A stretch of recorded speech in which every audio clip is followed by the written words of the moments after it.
Donc, on a terminé la décomposition. On a indiqué si ces sous-programmes, ce sont des procédures et des fonctions.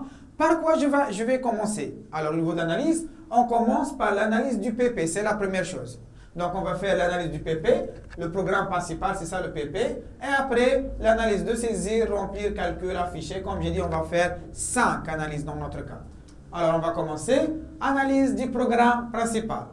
Après la décomposition, il faut passer à l'analyse du PP, du programme principal, où on va appeler, utiliser les sous-programmes envisagés. Donc, si je reviens ici, alors, j'ai envisagé, j'ai proposé, j'ai décomposé mon programme en 4 sous-programmes. Et qu'est-ce que je vais faire dans le PP? Je vais utiliser ces sous-programmes. C'est-à-dire dans le programme principal, je vais utiliser saisir, utiliser remplir, utiliser calculer, utiliser afficher. Et l'utilisation d'un sous-programme, c'est une opération d'appel. Naïtoul, autrement dit. Stamlou. Ok, donc dans le PP, saisir, remplir, calculer, afficher, c'est un appel de sous-programme. C'est très important de comprendre qu'est-ce qu'on va faire dans le programme principal. On va appeler ces sous-programmes et bien sûr dans l'ordre descendant, puisqu'on parle d'analyse du PP. Au niveau d'analyse, donc je commence par afficher, puis calculer, puis remplir, puis saisir. Donc c'est l'ordre descendant. Donc je vais commencer. Ça, c'est le programme principal qui commence par non-activité. Résultat, c'est quoi? Le résultat, c'est comme on a dit, c'est la procédure affichage, proc affiché. Comment je l'appelle? Maintenant, la question. Donc, comment j'écris? Proc affiche ou bien affiché de S. Proc affiché de S. Donc, ici, j'ai appelé la procédure. Donc, finalement, pour appeler une procédure, qu'est-ce que j'écris? Proc, nom de procédure et les paramètres. Ok, ça c'est très important. Et après, pour faire l'affichage, il faut faire le calcul. Donc, je vais appeler la fonction calculer. Alors, n'oubliez pas que déjà on a dit ça lorsqu'on a étudié la différence entre procédure et fonction au niveau des chaînes. N'oubliez pas que lors de l'appel d'une procédure, on ne met jamais une opération d'affectation. Je ne peux pas dire, par exemple, S reçoit proc affiché. Non, il n'y a pas d'affectation. Par contre, pour une fonction, on est obligé normalement de faire une affectation. C'est-à-dire, quand je vais appeler la fonction calculer, je dois faire l'affectation reçoit. Donc, comment je vais faire? S reçoit fn calcul de nt. Donc ici, qu'est-ce que j'ai fait? S, le résultat, reçoit fn calcul de nt. Donc, S, le résultat, reçoit fn nom de fonction et les paramètres. Après, je dois faire, pour calculer, je dois faire l'appel de la procédure remplir. Donc, la procédure remplir, c'est une procédure, donc pas d'affectation. Donc, directement, je vais écrire proc affiche ou bien proc remplir nt. Et après, je dois faire proc saisir n et à la fin de l'activité. OK, donc je répète rapidement. Donc, je vais passer à la page d'après qui explique ça. Donc, au niveau de la syntaxe, la forme générale de l'appel d'une procédure est proc, nom de procédure et les paramètres. Pour une fonction, résultat reçoit, fn, nom de fonction et les paramètres.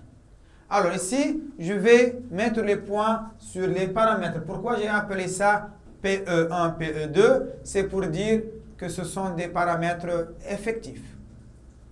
Paramètres effectifs, voilà déjà où PE1, PE2 représentent les paramètres effectifs. C'est-à-dire, pourquoi on parle de paramètres effectifs? Je vais tout simplement dire au niveau de l'appel, lorsqu'on parle de l'appel, on parle de paramètres effectifs. Lorsque j'utilise, ce programme qui n'amène appel, ça c'est dit, c'est un appel, et on parle là-bas de paramètres effectifs. OK? Donc, je reviens à la page 7 où on était pour terminer l'analyse. Donc, pour une procédure, on a dit proc, nom de procédure et les paramètres effectifs. Pour une fonction, résultat reçoit fn, nom de fonction et les paramètres. Alors, je vais encore mettre l'accent sur un autre point. Alors, comment choisir ces paramètres? Pourquoi ici un t, ici un t, ici s, ici n seulement? Ici, je reviens une autre fois à la décomposition. Pourquoi j'ai dit déjà dès le début, cette décomposition va suivre tout au long de mon programme. Elle est très importante. Alors, ici, soyez prudents. Soyez prudents ce que je vais dire maintenant. Les paramètres, si c'est une procédure, comme saisir ou remplir ou affiche, les paramètres, ce sont les paramètres en entrée et en sortie. Par exemple, pour saisir, les paramètres, il y a en entrée rien, il y a en sortie. Donc, en entrée, il n'y a rien, en sortie, il y a n. Donc, les paramètres de saisir, les paramètres effectifs sont n. Pour remplir, il y a n en entrée t, en sortie, donc j'ai deux paramètres n et t. Pour calculer, pour afficher, je parle toujours des procédures, pour afficher, il y a seulement s, donc c'est le seul paramètre. Donc c'est pour cela que les paramètres sont pour afficher s, pour remplir nt et pour saisir n. Ça, c'est pour une procédure. Par contre, pour une fonction, la fonction, déjà, on fait S reçoit. Et puisque S, déjà, il est fait dans l'opération d'affectation, ce n'est pas dit un paramètre. Donc, les paramètres seulement, je dis bien seulement, les paramètres en entrée. Donc, si c'est une procédure, les paramètres sont les paramètres entrée-sortie et pas d'affectation. Si c'est une fonction, les paramètres seulement en entrée et on fait l'affectation et le S, ce qui est la sortie, sera au niveau de l'affectation. Donc, c'est pour cela. Pour saisir, il y a seulement n. Pour remplir, il y a nt. Pour afficher, il y a s. Par contre, pour calculer, il y a nt seulement l'entrée et s au niveau de l'affectation. Ça, c'est très important de le comprendre et d'extraire, de comprendre comment tirer ou bien comment indiquer les paramètres. Donc, je reviens à la page où on a fait l'analyse. Donc, déjà, ça, on l'a fait. Donc, après, une fois que j'ai terminé l'analyse du programme principal, qu'est-ce que je vais faire? Je vais faire, bien sûr, les objets. Donc, normalement, on a un tableau, donc il y a TDNT et il y a le TDO. Donc, le TDNT, tableau déclaration de nouveau type. Pourquoi? Parce que déjà, on a un tableau T.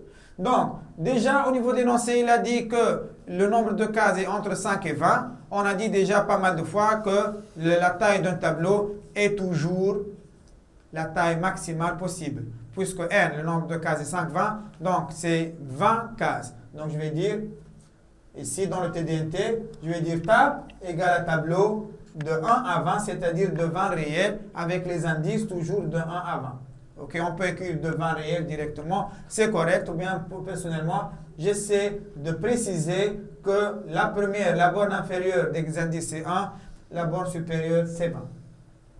Après le TDNT, on va faire le TDOG, tableau de déclaration des objets globaux. Pourquoi ce sont dit des objets globaux? Je vais juste dire aujourd'hui que ce sont les objets du PP. On verra dans une deuxième partie de ce cours pourquoi ce sont dit des objets globaux et surtout quelles sont les spécificités techniques des objets globaux. Alors, le TDOG, les objets globaux, donc qu'est-ce qu'on a? On a le N, entier, c'est le nombre de cases. Il y a S, c'est la somme. Et puisque le tableau, c'est un tableau de réel, c'est un tableau de... Donc, S sera de type réel. Il y a T de type table. Il y a calcul. Donc, ici, je m'arrête ici. Ici, ce sont les objets comme d'habitude. Mais encore, les procédures et les fonctions, ce sont des objets globaux. Donc, tels que calcul. Calcul, c'est quoi? Une fonction. Et la fonction, je dis bien, elle a un type. On doit indiquer le type de la fonction. Par exemple, calcul est une fonction qui donne S. Ici, elle donne S. Et S, c'est de type réel, donc la fonction elle-même de type réel. Donc, le type de la fonction, c'est le type de son résultat. Par contre, pour une procédure, elle n'a pas de type. Donc, si je vais parler de saisir, remplir, afficher, ce sont juste des procédures. Je vais dire que ce sont des procédures tout court. C'est clair? Alors, je pense que pour le programme principal, c'est clair. Donc, qu'est-ce qu'on peut faire maintenant? Donc, ou bien on va terminer avec les analyses, ou bien, de préférence, de faire l'algorithme en parallèle. C'est-à-dire, je termine l'analyse du PP, je fais l'algorithme du PP. Je termine l'analyse des sous-programmes, je fais les algorithmes en parallèle.